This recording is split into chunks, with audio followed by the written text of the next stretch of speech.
You made us lose hundreds of thousands of dollars. My father's voice thundered through the tasting room like a rolling storm. All eyes were on me. My mother's lips pressed tight, my brother Daniel's face frozen in false shock, and the family lawyer holding his pen like a judge waiting for my confession. I stood still, heart pounding so loud I thought they could hear it. My old leather bag hung from my shoulder, the same one I used the last day I worked at Silverleaf Winery. I placed it on the oak table and slowly unzipped it. Inside were the documents I'd carried for years, the kind that could change everything. I looked up, my voice shaking but steady enough to slice through the silence. I didn't destroy Silverleaf. You did. Everyone froze. The papers fluttered from my hand and spread across the table like tiny explosions of truth. For a moment, no one breathed. My father's jaw clenched. My mother reached for a chair. Daniel's face turned pale. And just like that, the world I'd been crushed under for years began to tremble. Before I tell you what happened, where are you watching from? Tell me in the comments. And don't forget to like and subscribe if you love real stories that'll twist your heart and make you question everything. Now, let me take you back to where it all began. Before the blame, before the lies, before Silverleaf fell. I was the quiet one in the family, the one who handled the books, stayed up late when others slept, who smiled at customers even when my hands trembled from exhaustion. Silverleaf Winery wasn't just a business. It was our legacy, passed down from my grandparents. My father, Raymond, was the proud owner, a man who spoke more to bottles of wine than to people. My mother, Celeste, cared about appearances, and Daniel, my golden brother, could charm thunder into silence. He was the face of Silverleaf. I was the shadow who kept it alive. Every month I balanced the accounts, counted barrels, managed the workers, and made sure every cent went where it should. I skipped parties, canceled vacations, and lived for the dream my father said would one day be mine too. But that day never came. The first crack appeared when a shipment went missing. 40 cases of our new red blend. The driver said he never received payment. Daniel swore he handled it. Dad blamed me. I thought it was a misunderstanding. I didn't know it was the beginning of my exile. Weeks later, I sat in a meeting surrounded by angry faces. The numbers didn't add up. The bank called. The winery was sinking. I tried to explain, showed receipts, spreadsheets, and notes written in my handwriting. But my father slammed his fist on the table. Enough, Elena. You were in charge of the accounts. You failed us. Daniel looked away. My mother whispered, "Please, Elena, don't make this harder." And then came the words that never stopped echoing. "You're dead to me." He didn't shout this time. He said it quietly, as if it were an afterthought, but it crushed me more than any scream could. That night, I left the winery with nothing but my bag and a box of papers. The same papers I now placed before them years later. The same papers that held their lies. As I watched their faces twist in fear and confusion, I realized something. The truth doesn't need to shout. It just needs a moment, and I was about to give it one. Before everything fell apart, Silverleaf Winery was the pride of our small California town. Every morning, the sun would stretch across the hills, kissing the grapevines until they glowed like rivers of gold. The smell of crushed berries filled the air, and laughter echoed between the rows. That laughter, it used to be mine. I was 23, just out of college, when I decided to work full-time at Silverleaf. While my friends chased city jobs and new lives, I stayed. I told myself it was out of love for the family. Deep down, I think it was because I wanted them to see me. Really see me. Dad handled investors. Mom ran the tasting events. Daniel was the star. Handsome, smooth-talking, the face everyone wanted in front of a camera. And me? I was the one behind it all, crunching numbers, managing staff, fixing mistakes no one even noticed. The winery was doing well then, so well that magazines came to feature us. Dad stood proudly in front of the vineyard for the cameras, with Daniel beside him, glass in hand. "Family first," Dad said to the interviewer, smiling. But when the article came out, my name wasn't mentioned. Not once. Daniel got called the family genius, and I, the one who handled the accounting, scheduling, and vendor contracts, was invisible. I told myself it didn't matter. You're not in it for credit, I whispered every night while balancing the books under the soft glow of my desk lamp. Still, it hurt. The one person who saw me was Maya, my cousin. She was like a sister, though she lived miles away. Whenever she visited, she'd find me at my desk, surrounded by invoices and grape-stained ledgers. "You work like you own the place," she'd laugh. "I just don't want it to fall apart," I'd say, meaning every word. Maya would lean closer. "Elena, don't let them forget who holds this place together. You keep their world spinning." I'd smile, but never answer. Because I knew, in our family, loyalty meant silence. One summer, something changed. A violent storm swept through the valley. The wind howled like an angry ghost, tearing through the vineyard. By morning, half the crop was gone. We stood in silence, watching the vines hang limp, broken, useless. Dad's face was pale. "We'll rebuild," he said, but I could hear the tremor in his voice.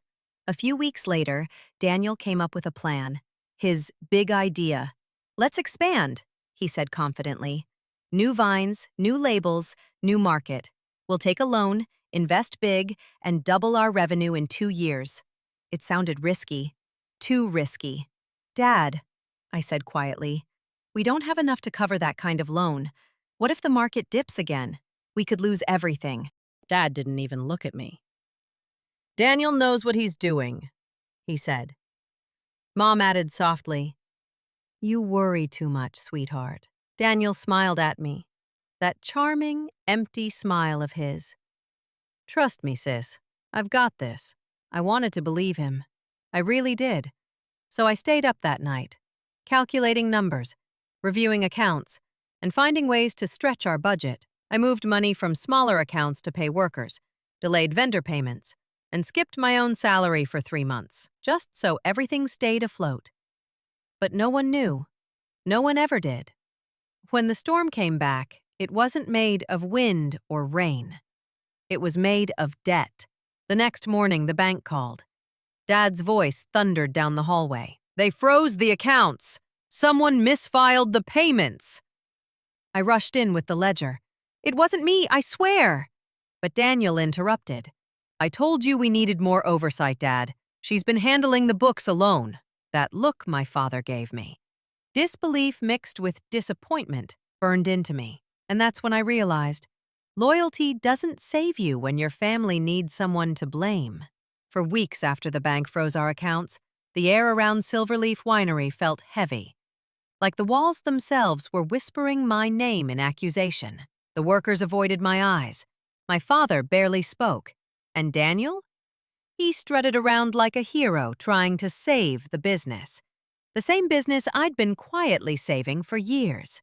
I noticed something strange one morning. A supplier called, asking why we'd delayed payment for a shipment I knew I'd cleared. I checked the ledger. The entry was missing. My stomach twisted. Someone had changed the records. That night, when everyone was gone, I stayed in the office and dug through the files, line by line.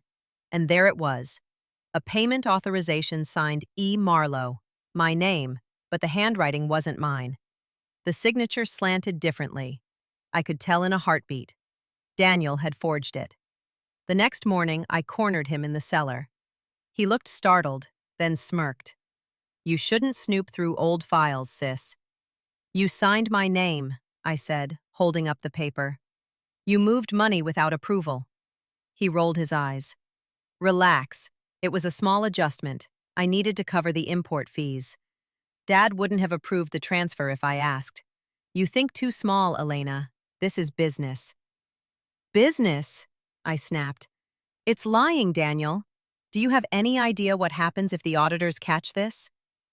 His smile vanished. He stepped closer, lowering his voice. "Then you better hope they don't." I didn't sleep that night. My heart kept replaying his words, and my mind spun through the math. The loan, the missed shipments, the quiet withdrawals. I realized Daniel had been dipping into company funds for months. He wasn't saving Silverleaf. He was bleeding it dry. Still, I couldn't tell my parents. Not because I was afraid, but because I knew they'd never believe me over him. Daniel could sell lies like fine wine, and my father drank them every time. So I covered for him. I adjusted numbers. I moved payments around to make everything look right. I even used my own savings to cover staff wages one month. When Maya visited, she found me asleep at my desk. "Elena," she said softly, brushing my shoulder. "You can't keep doing this.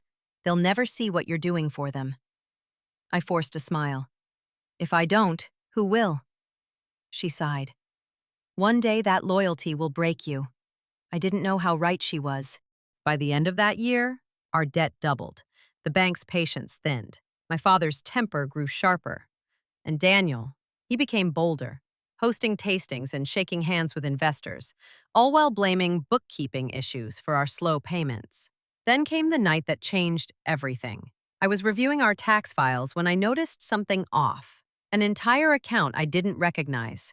A secret account in another bank, linked to our main one, with Daniel's access code. The same account our missing money had been quietly feeding. The next morning, my father called a family meeting. The room was silent, except for the sound of his fingers tapping the table. "Silverleaf is in trouble," he said coldly. "The bank wants answers. I went through the records. Elena," I felt my breath stop. "Your signatures appear on several missing transactions." My mother's hand flew to her mouth. Daniel looked down, pretending to be shocked. "Dad," I said quickly. "I didn't," but he slammed his fist down. "Enough. You're the accountant. You were supposed to protect us." My knees went weak. Daniel's silence screamed louder than any words. That night, I stood in my room staring at the vineyard lights outside. The same lights I'd once found comforting. Now they looked like little fires in the distance, burning everything I'd ever loved. And deep down, I knew. This wasn't a mistake. This was the beginning of my punishment. It happened on a Sunday night, the kind of night that smelled like rain and regret. Dad called it a family meeting, but when I walked into the dining room, it felt more like a courtroom. The long oak table gleamed under the chandelier. My mother sat at one end, her eyes red. Daniel was beside her, calm and polished, like he'd practiced this moment. The family lawyer, Mr. Hastings, stood quietly in the corner, clutching a folder. My father didn't waste time. "Elena," he said, voice tight, "we've reviewed the financials. You've made mistakes that cost this family everything." I froze. "What mistakes? I've done nothing but fix them." He slid a document across the table. A list of transactions. All carried my forged signature. "You withdrew funds without authorization. You hid payments. You caused the default." My chest tightened. "That's not true. Those aren't my signatures." "Stop lying!" Dad's voice cracked like thunder. Mom flinched. Daniel kept his gaze down. I turned to him. "Daniel, tell them. You know I didn't do this." He looked up slowly, guilt flickering for a split second before his mask slipped back on. "Elena, maybe you didn't mean to. Maybe you got overwhelmed. It happens." My jaw dropped. "What are you saying?" "I'm saying you worked too hard, too fast. You probably made an error somewhere."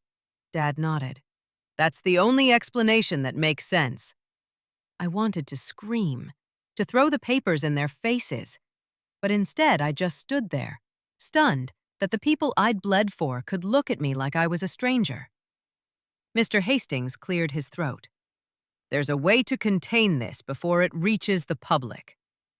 "Contain?" I whispered. Dad leaned back. "We'll say it was you, an oversight.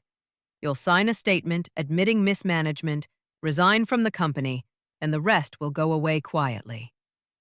I blinked. "You want me to confess to something I didn't do?" "It's the only way to protect the Silverleaf name," Dad said sharply. "This family's reputation means everything." "And what about me?" He paused. "You'll still be family. But from now on, stay out of business matters." That word, family, felt like poison on his tongue. I looked at Mom, hoping for some sign of love or doubt. But she just whispered, "Elena, please, just do what your father says. We can't survive another scandal." My hands shook. I turned to Daniel one last time. "You're really going to let me do this?" He met my eyes for only a second. "You're stronger than you think. You'll survive this." It wasn't comfort. It was cowardice. I signed the confession that night. My pen barely moved, but each stroke felt like it cut a piece of me away. When I finished, Mr. Hastings folded the paper neatly and nodded. "This will stay between us." Dad stood. "From this moment, you are no longer part of Silverleaf Winery operations. Leave your keys with Daniel." I handed them over in silence. As I turned to leave, I heard Dad say, almost softly, "You've embarrassed us enough." Outside, the rain finally came. It soaked through my clothes as I stood under the vineyard archway, staring at the fields I'd tended for years. Every vine looked ghostly in the moonlight, stripped, trembling, abandoned, just like me. I clutched my empty hands and whispered, "I gave you everything." But the only answer was thunder. That was the night I stopped being Elena Marlow, the dutiful daughter. That was the night I became the family's scapegoat. The world didn't end the night I signed that confession. It just went quiet. After I left Silverleaf, days blurred into one another, long, gray, and hollow. I rented a tiny apartment on the edge of town, above a bakery that always smelled like cinnamon. The sweetness made the silence bearable. Everyone in town knew the story. Elena Marlow, the one who ruined her family's winery. Whispers followed me like shadows. When I walked into a store, conversations stopped. When I passed the vineyard road, cars slowed down just to stare. Once, I overheard two customers at the cafe whispering. "She was supposed to inherit everything," one said. "Now she's lucky she's not in jail," the other replied. I pretended not to hear, but their words clung to me all the way home. I got a job at a small coffee shop. The owner, Mrs. Lang, didn't ask about my past. Maybe she already knew and chose not to care. I made lattes, wiped tables, smiled at strangers, and came home each night to the sound of the bakery's ovens below. I thought if I worked hard enough, maybe the guilt would fade, even though it was never mine to carry. But every night, I saw the same dream. My father's face when he said, "You've embarrassed us enough," and Daniel's silence, which hurt even more than the lie itself. Maya was the only one who visited. She'd drive 2 hours from the city with takeout and that same spark in her eyes. "They don't deserve you," she'd say, setting boxes of noodles on my counter. I'd smile weakly. "It's not about what they deserve." She frowned. "Then what's it about, Elena?" "Family," I whispered. "Even when they throw you away, part of you still belongs to them." Maya reached across the table, squeezing my hand. "You're the only one still protecting them. Stop saving people who never saved you." I didn't answer, because she was right, and that truth scared me more than any lie ever had. Time moved on. Silverleaf didn't. I'd hear news now and then, how Daniel's charm had revived the business, how the family was rebuilding under his leadership. They never mentioned my name. It was as if I'd never existed. But I never threw away the box I carried that night, the one filled with old ledgers, receipts, and printed emails from the final months before the collapse. I kept it in my closet, under an old quilt. Sometimes, when I couldn't sleep, I'd open it just to remind myself I hadn't imagined it all. The handwriting, the numbers, the forged signatures, the proof. That box became my secret heartbeat, quiet but alive. 2 years passed like that. Then one afternoon, while restocking coffee beans, I saw a familiar face through the shop window. My mother. She stood outside, her hair perfectly styled as always, holding a small bag of pastries. When our eyes met, she froze. as if she hadn't expected me to look so alive. "Elena," she said softly when I stepped outside. "You look well." My throat tightened. "What are you doing here?" "There's an event next week," she said. "Daniel's reopening Silverleaf under a new partnership. We're having a small family dinner.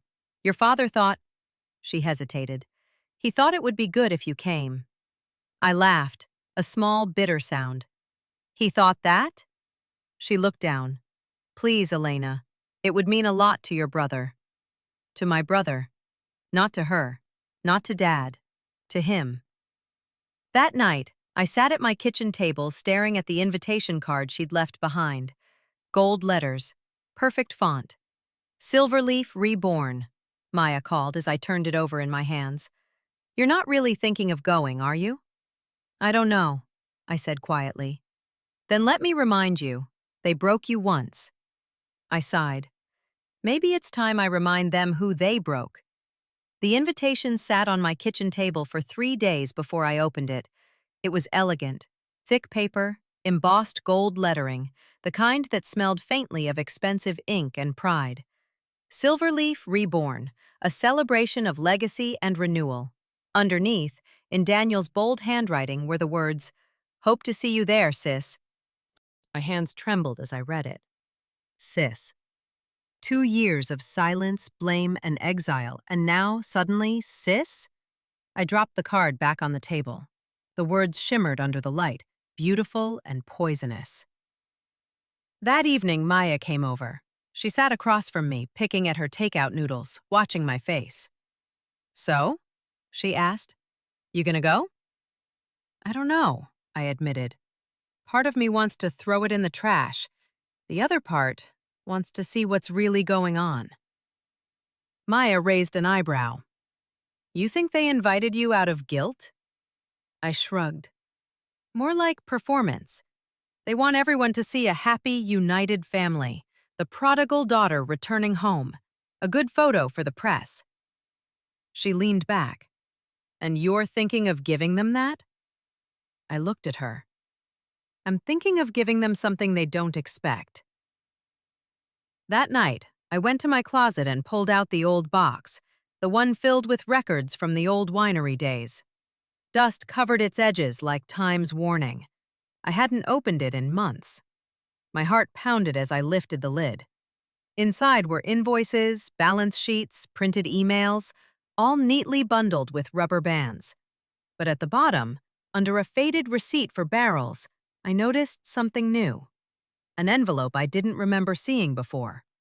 It was sealed, but worn, as if it had been folded and unfolded many times.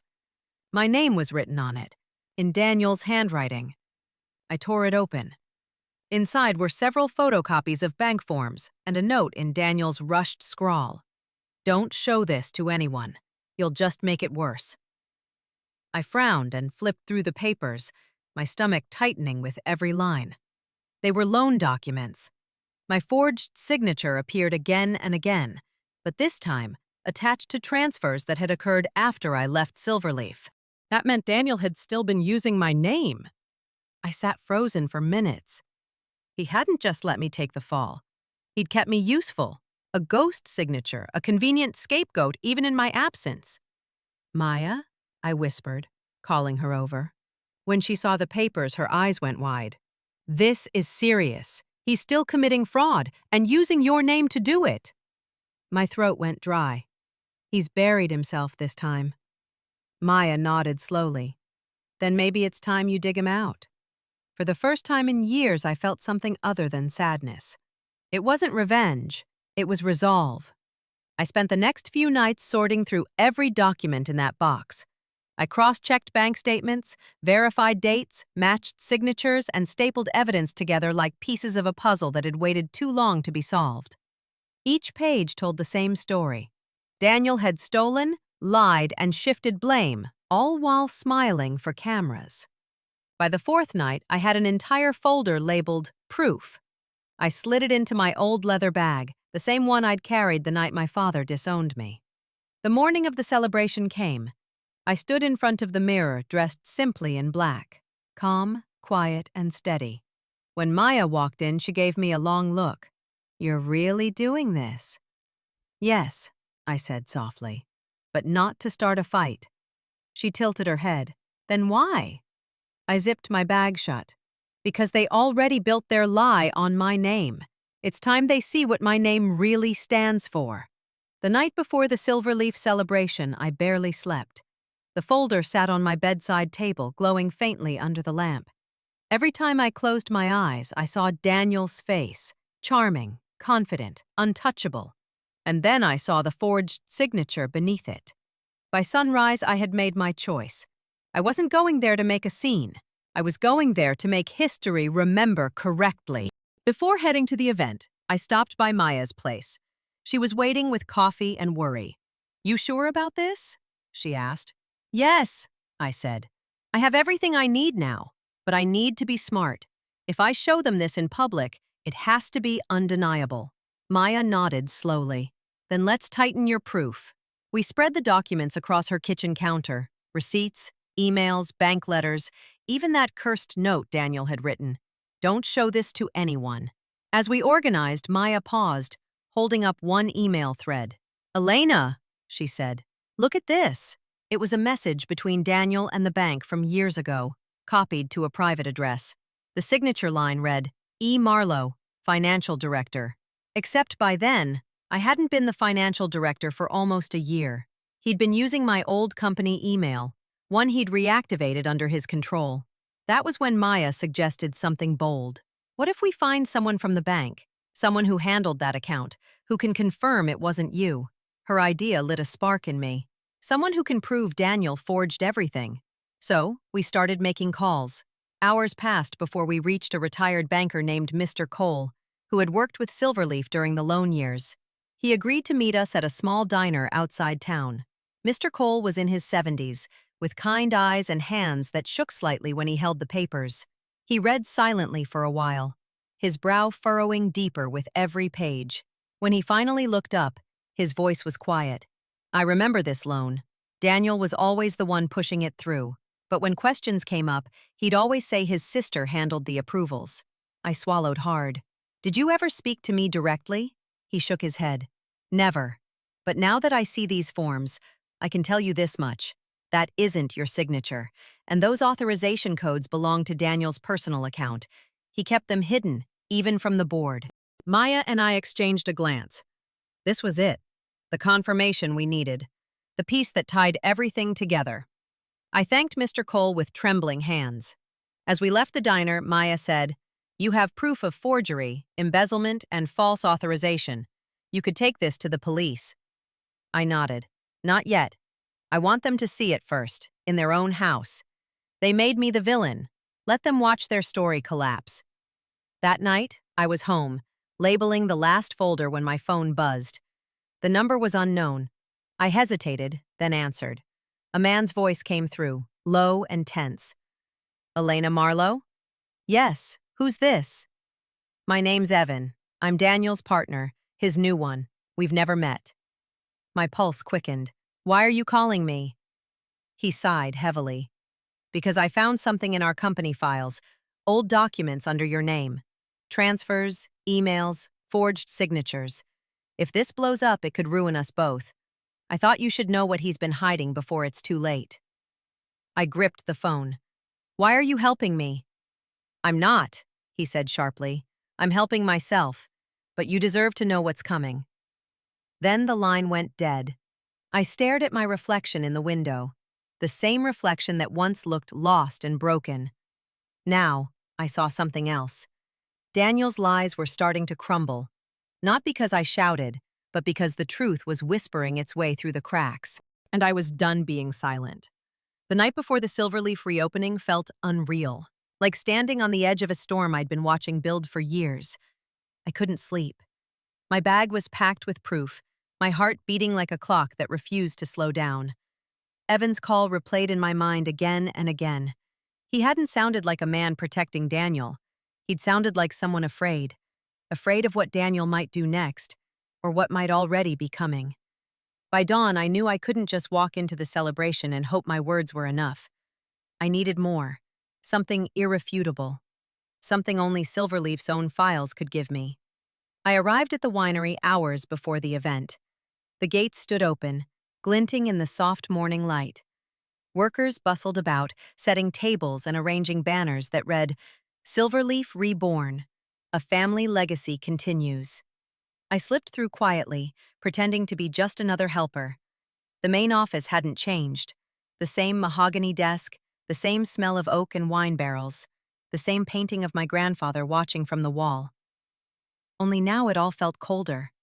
I opened drawers, flipped through folders, checked digital backups. Most files were clean. Too clean. Daniel had scrubbed nearly everything. But I knew him.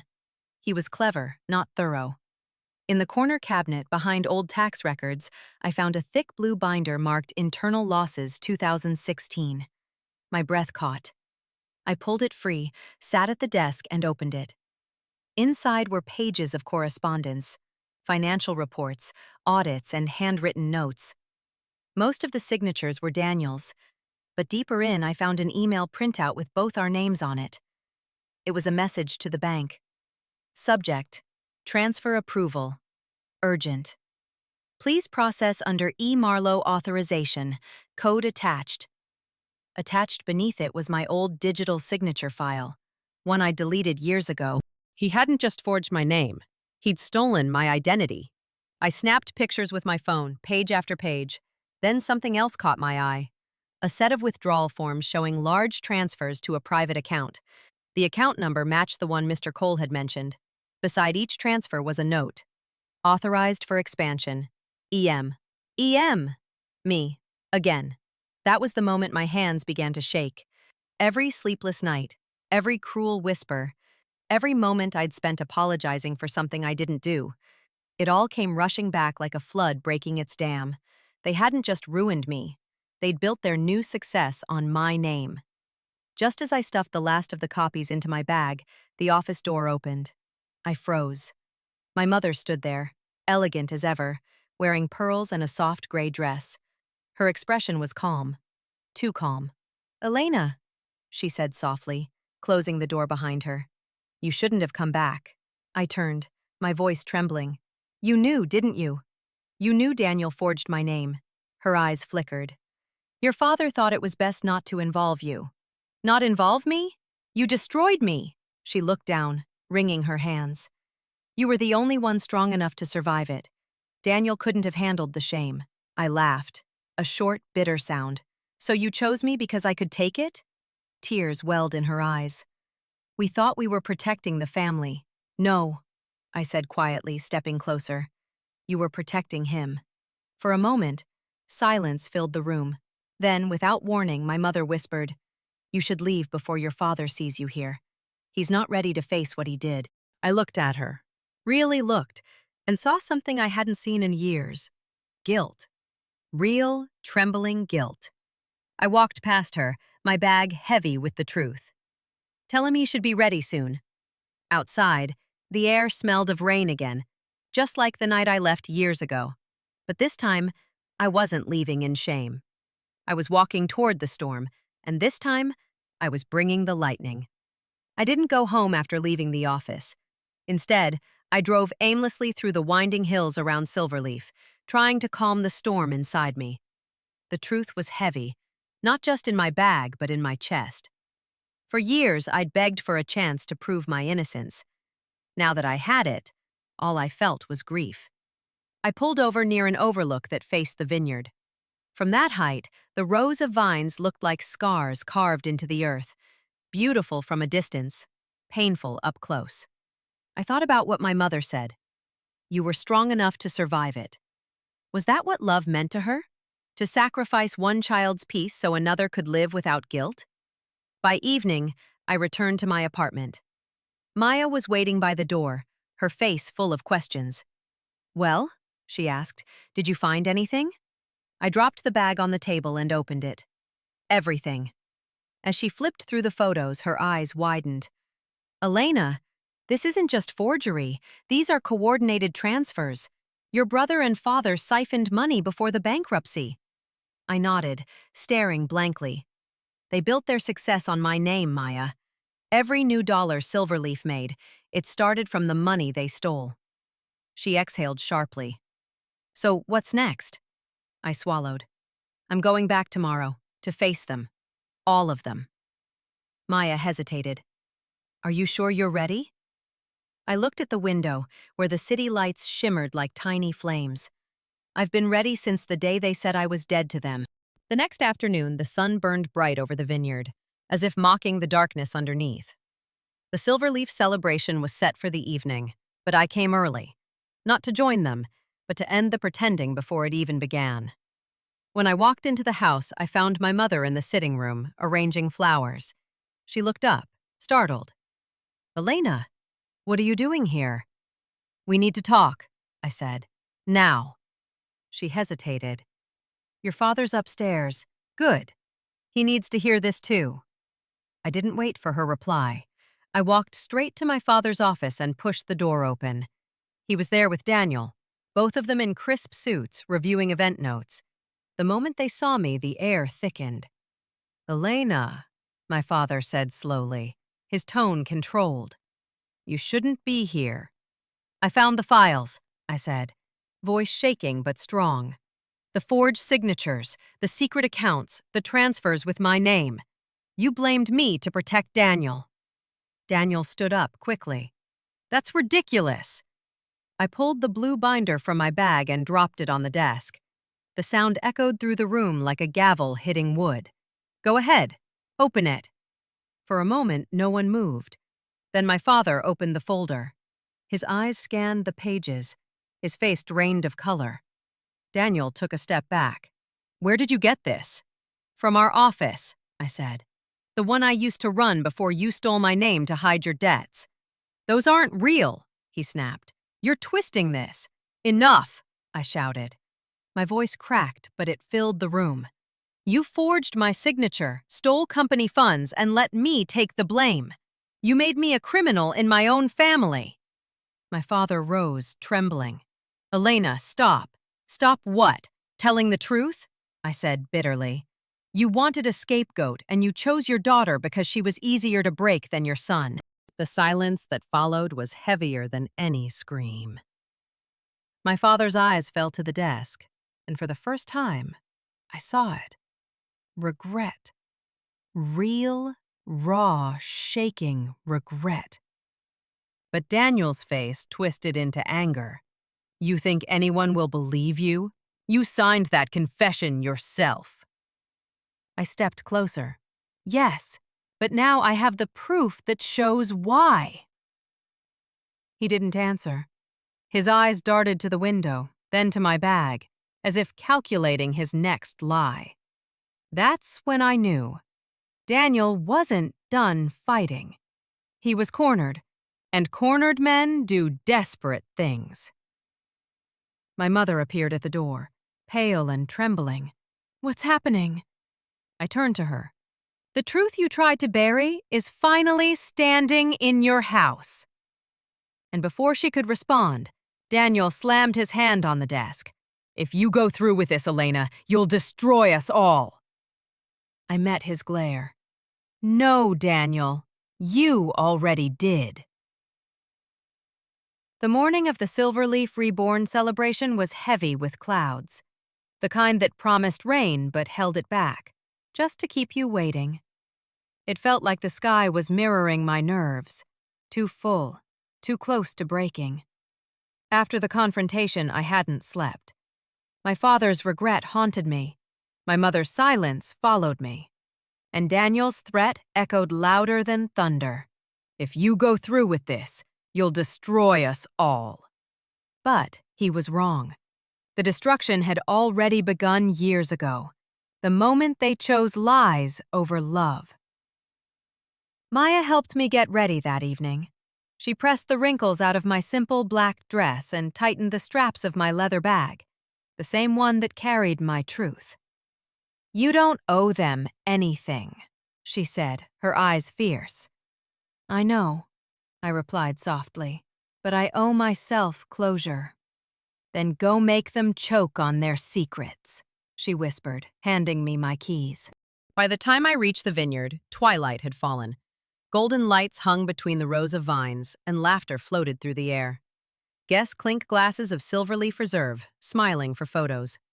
The same people who had once whispered behind my back now cheered for the family that ruined me.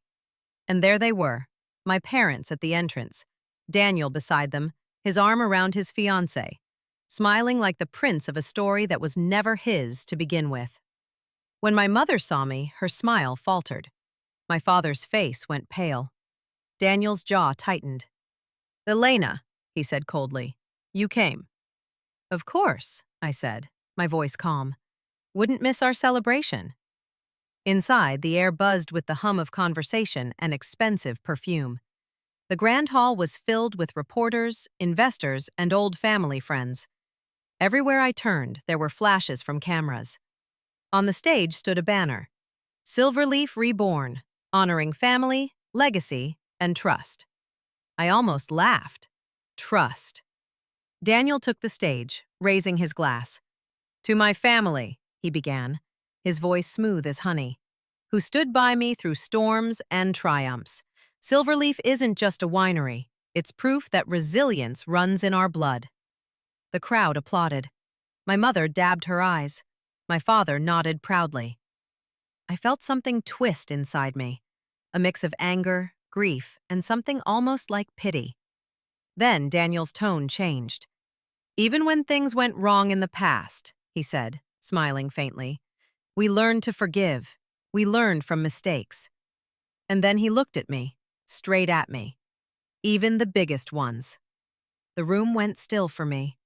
Everyone followed his gaze to where I stood near the back, holding my bag. It was subtle but clear. His words were a knife dressed as a compliment. The crowd began to whisper. Someone even said softly, "Is that her? The sister?" I felt my heartbeat in my ears. My hands trembled, not with fear, but with decision. When Daniel raised his glass again, I stepped forward.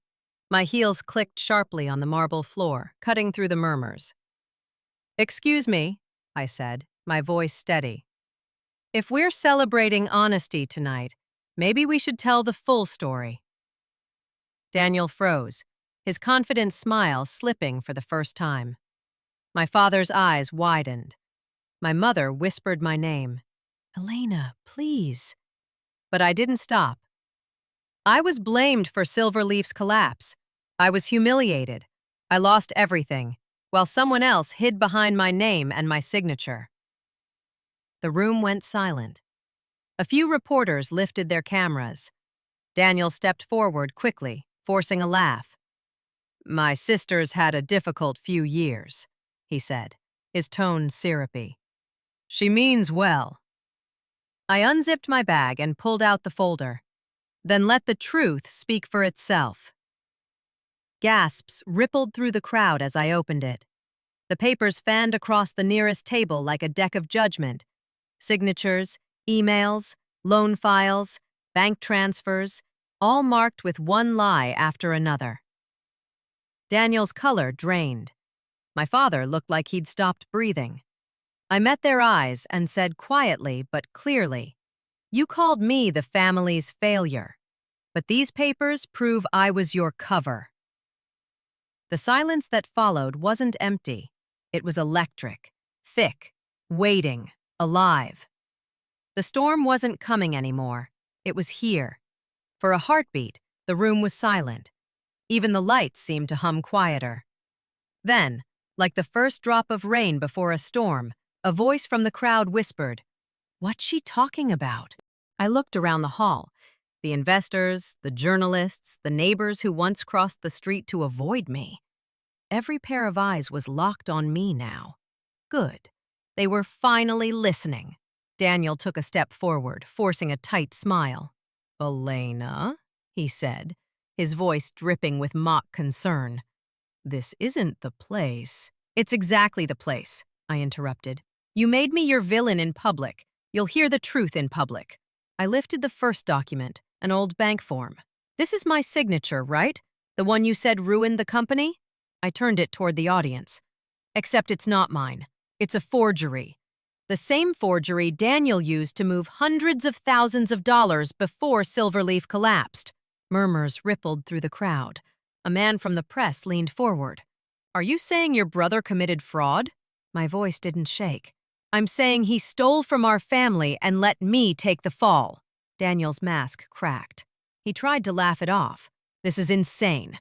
She's twisting old paperwork. We all agreed to move on from the past. Did we?" I pulled another sheet, a recent one, marked with my name. Then why were my credentials still used for transfers last year? Why was my digital signature reactivated by your office login? Gasps filled the hall. One of the reporters snapped a photo. My mother whispered, "Daniel," but he wouldn't look at her. His jaw clenched, his hands balled into fists. I took another step toward the stage.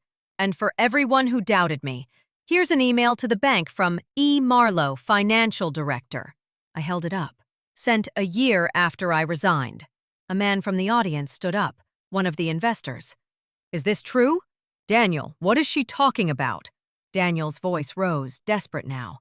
"She's lying. She forged this to get revenge. Enough!" My father's voice boomed across the hall. The crowd turned. He stood rigid near the back, face pale, hands shaking. "Stop," he said again, but this time softer. "I've seen those papers." Daniel froze. "Dad."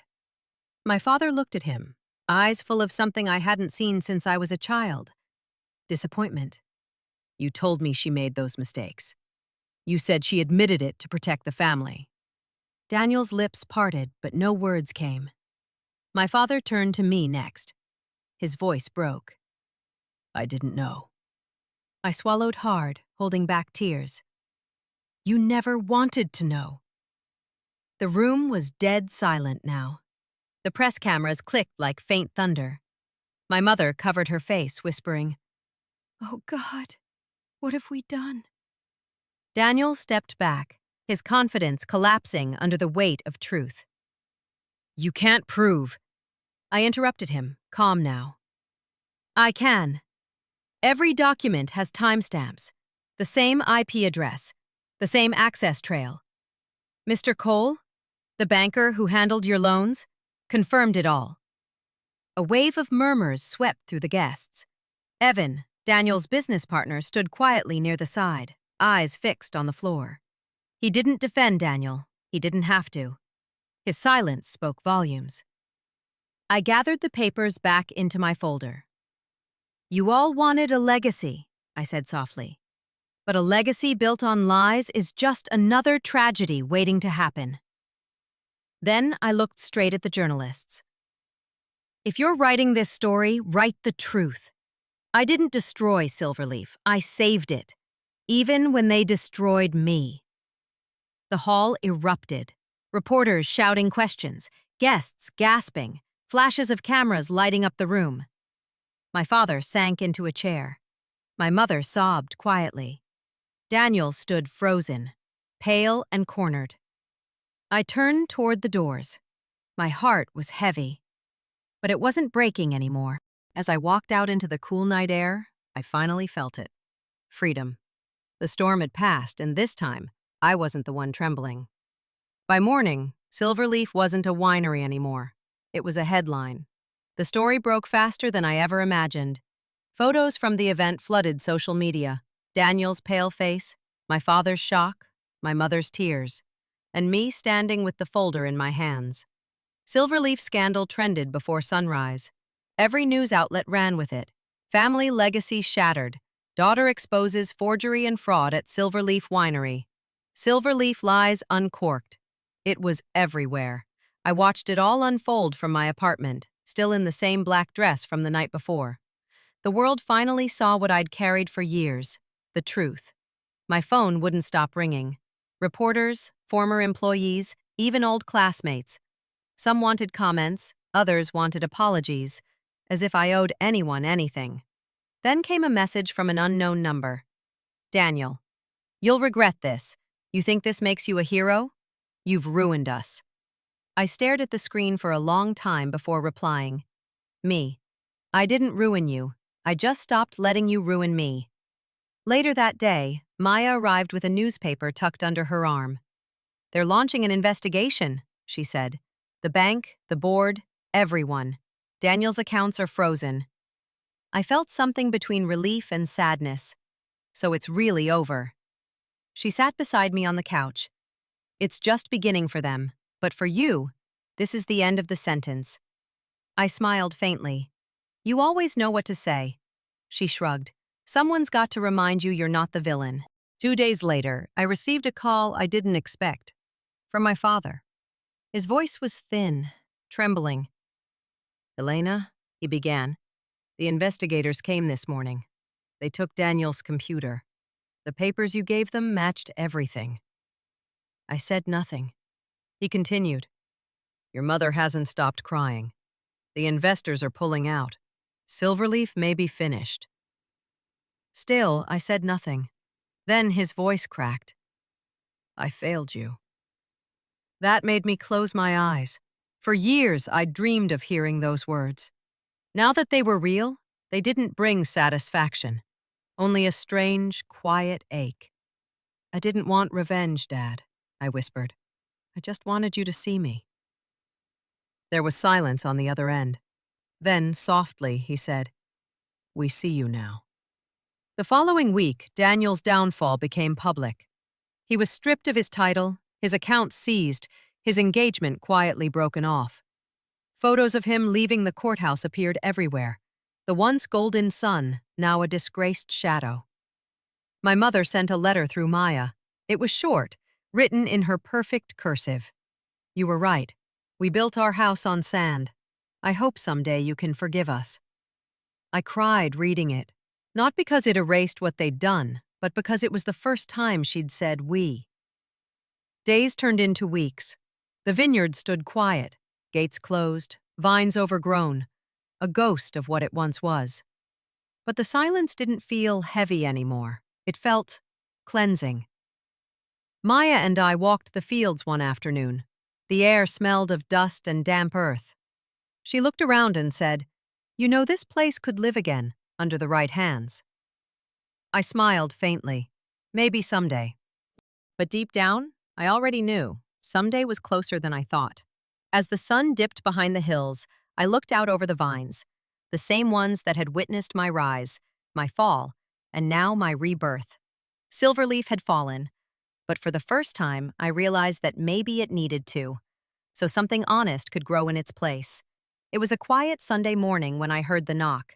Soft, hesitant, familiar. I froze halfway through my coffee. No one knocked like that. Not neighbors, not delivery men. That knock carried guilt. It carried history. When I opened the door, my father stood there. He looked smaller than I remembered. His gray suit hung loose on his shoulders, and the proud fire that once filled his eyes had dimmed into something fragile. In his hand, he held a bottle of wine. A dusty one, from the last batch we ever bottled together.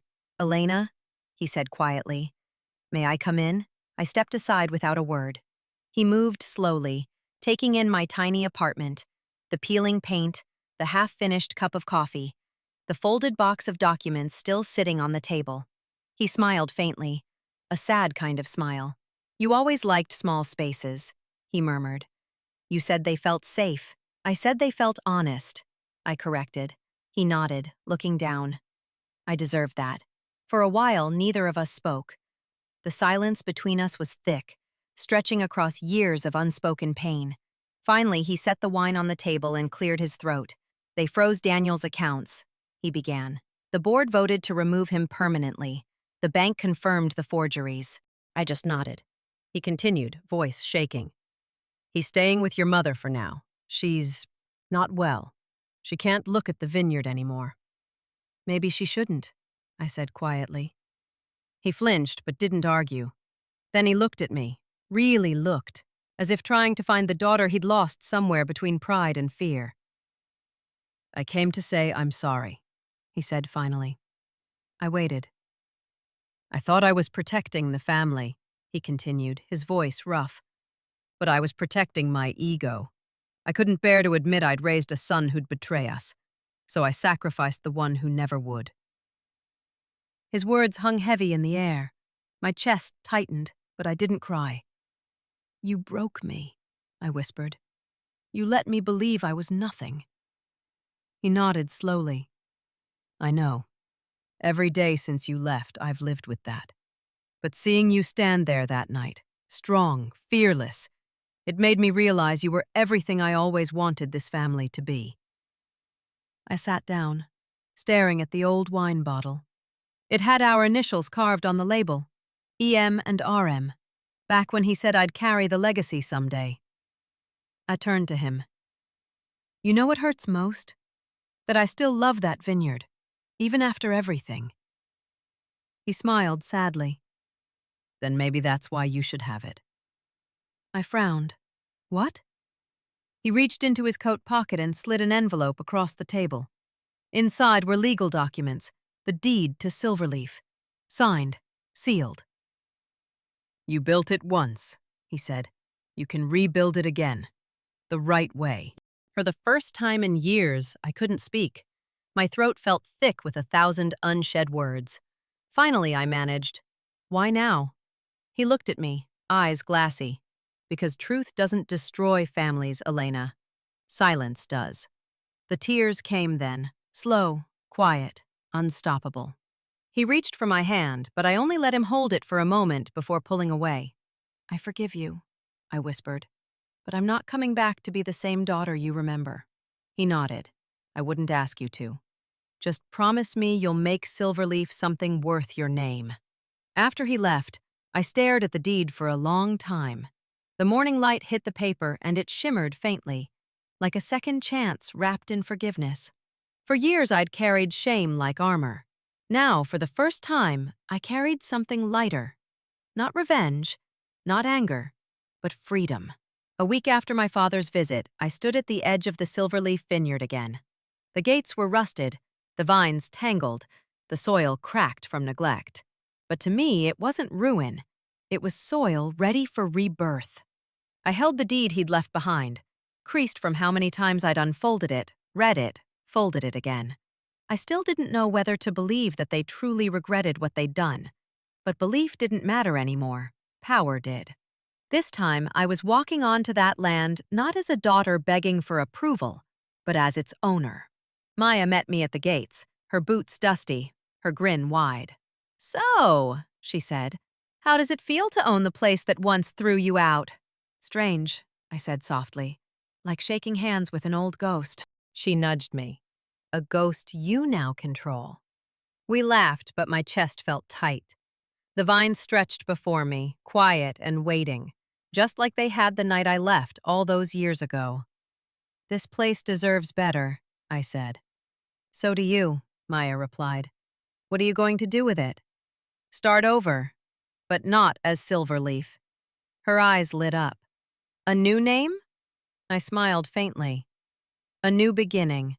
That afternoon, I called a meeting with the family. Yes, all of them. We gathered in the old tasting room, where my father had once shouted that I'd embarrassed the family, the same room where the lies began. My father sat silently, his hands folded. My mother's eyes were puffy from crying. Daniel looked smaller than I'd ever seen him. He didn't speak when I entered, just stared at the floor. I placed the deed on the table.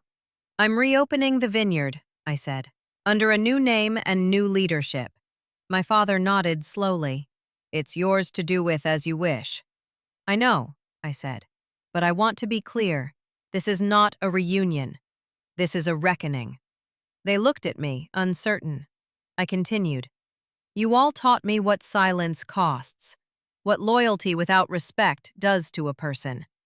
I forgave you, but that doesn't mean I'll ever let you hold power over me again. Daniel finally spoke. His voice was quiet. Elena, I'm sorry. It was the first time I'd ever heard him say the words, but something in me stayed guarded. You're sorry because you were caught, I said gently, not because you were cruel. You watched me fall and said nothing. He lowered his eyes. You're right. For what it's worth, I added, I do forgive you. But forgiveness doesn't erase what you did.